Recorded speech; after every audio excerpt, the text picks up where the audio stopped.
Cet homme met le feu à une station-service et attaque un policier en l'aspergeant d'essence dans les yeux. Stop! Get on the ground! Keep your lighter fluid on me. Ah!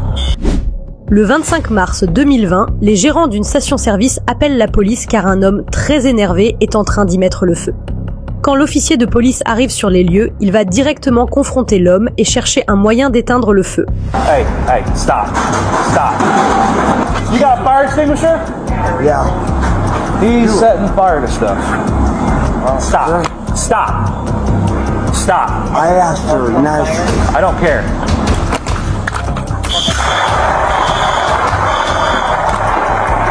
Pendant que l'officier de police était occupé à éteindre le feu, l'homme en a profité pour s'enfuir. L'officier s'est donc rapidement lancé à sa poursuite dans le but de l'interpeller. Mais voici ce qui va arriver quand le policier va essayer de s'approcher de lui. Hey! Stop! Stop! Get on the ground!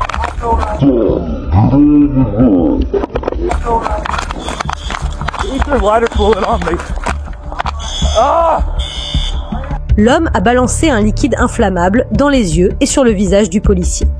Plus particulièrement de l'essence pour briquet. Get on the ground! Get on the ground! Get on the ground! No, you ain't coming. You ain't coming nowhere. Nowhere. Yeah, I'm so good.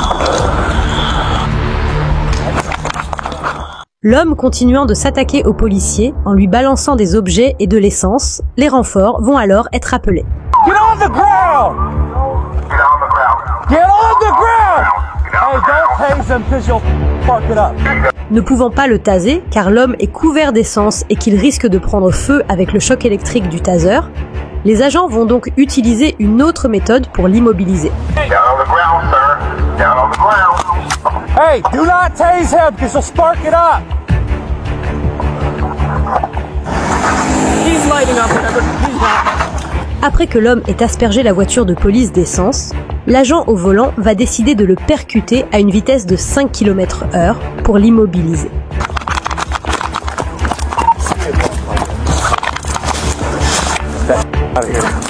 Is he conscious? No, he's conscious. La raison pour laquelle l'homme a mis le feu à la station-service, c'est parce qu'il est à la recherche de ses médicaments. Ça fait déjà 3 jours qu'il demande au gérant de la station-service de lui remettre ses médicaments, mais à chaque fois, les gérants lui disent qu'ils n'ont pas ces médicaments. Ce qui est logique, car c'est une station-service et non une pharmacie.